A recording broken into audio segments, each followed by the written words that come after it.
Okay, guys, this is the second lecture for the week of October 5th through October 9th. We started the distance formula. Okay, this is in your packet. It's on page, I think it's 5.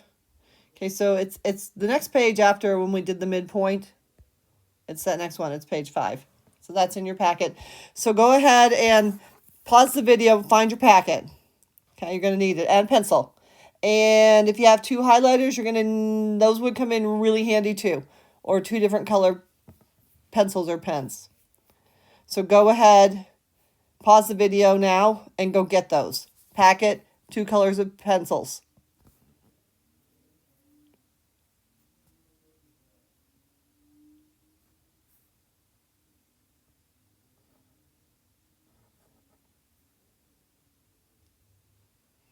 Okay, welcome back. All right, so the distance formula is D equals the square root of, okay, the square root of, let me do this. We're just going to do x minus x squared plus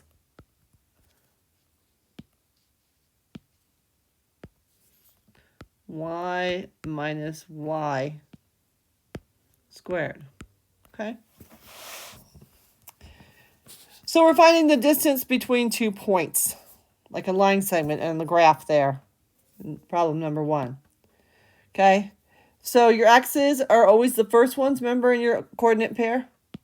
And your y's are always the second one in your coordinate pair. Okay, so if it makes it easier for you, decide what color is going to be your x's and what color is going to be your y's. And this stuff here is just what Mrs. Green calls plug and chug. Plug and chug. We plug numbers in, and then we chug out the math. Okay, so we are going to do problem number 2. It says find AB, given A is -4, 1, and point B is 3, -1. Okay, AB, if you notice, they want to find the distance of the line segment, but they didn't say find the line segment. They found the measure of. Okay, remember without the line, it's the measure of. We talked about that before. So I'm going to rewrite my formula here. D equals the square root of. Oh, I don't want to draw it through there. Hold on, let me redo that one there. D equals the square root of, okay. And then we're going to do the green ones, x minus x.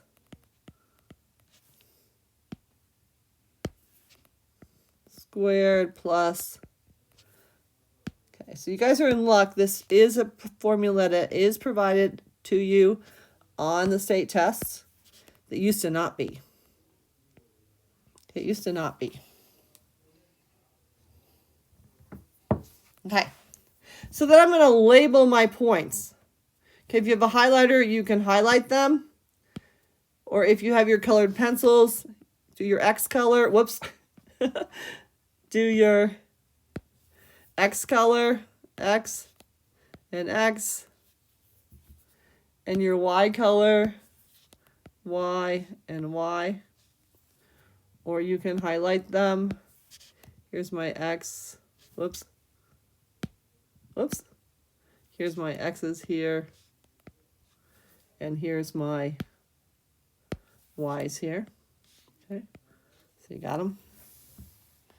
Okay, and then we're just going to plug them in. Okay, and we're going to plug them in. D equals the square root of. And then we're going to plug in the -4. -4. And we're going to take this minus sign. Minus 3.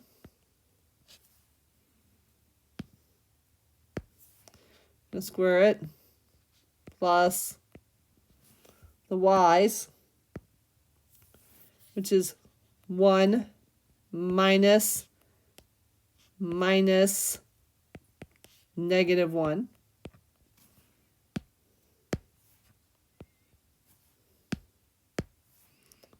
squared. Okay.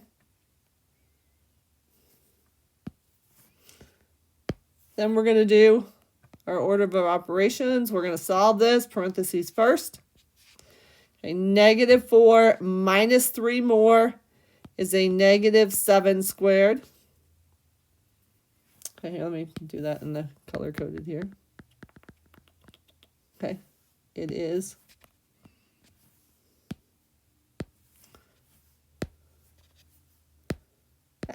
there we go. Negative 7 squared plus, okay, now I've got my 1 minus a negative 1. We said in our negative number review, whenever we see those two negatives in a row, we positate it. We positate that. Okay, so 1 plus 1 is 2 squared. Okay, I'm going to move over here because I ran out of room. D equals, oh dear.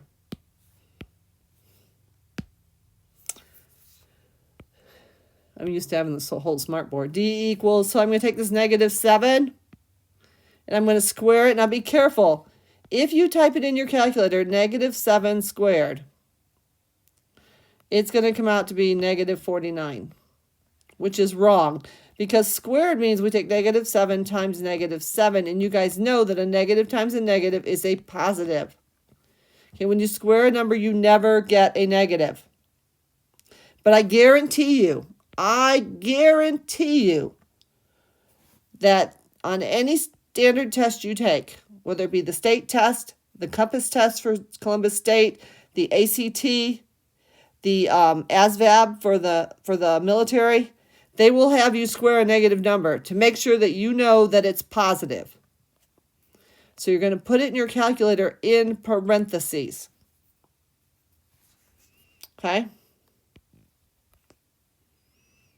So you're going to do negative 7 squared is, I'm going to drop those parentheses.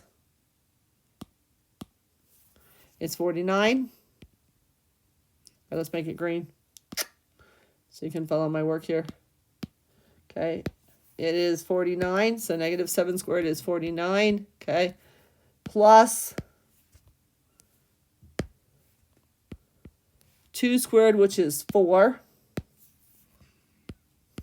okay, so D equals the square root of 53. Okay, now it's time for you all to ditch those phone calculator that you're using. You're going to go to the Apple store and you are going to get, or your store, you're going to get the Desmo Scientific Calculator. Okay? And you're going to download that. Or you're going to have the school calculator. Either way, you're going to take the square root of this and you're going to get D equals, I think it was 7.82 or 7.28. I don't have my calculator with me. 7.28. Okay, something like that. All right, if it's a nasty decimal that goes on and on forever, which this one does, don't give me the decimal. Give me this answer. Okay?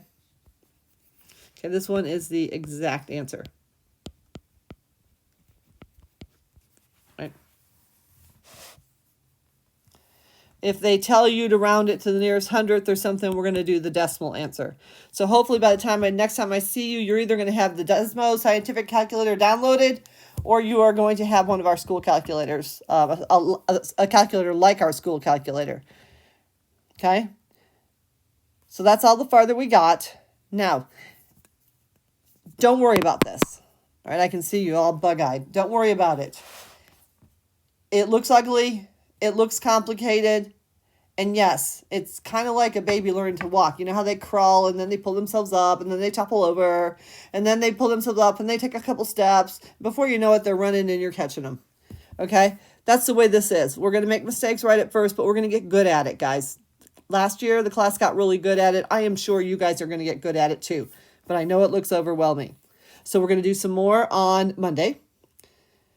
And we're going to get good at this thing. Okay? And then, yeah, we will. And then we're going to do some fun things with it. So that's it for this lecture. I hope to see you in class next week. Don't forget the quarter ends October 30th. You have 2 weeks to bring your grades up. They should be at least in the 50s if you're having any chance at all of passing the semester. And you want to do that, guys. You do not want to take this semester over again. So get busy on your work, my class, all the classes. Okay? Have a great weekend. I will see you on Monday.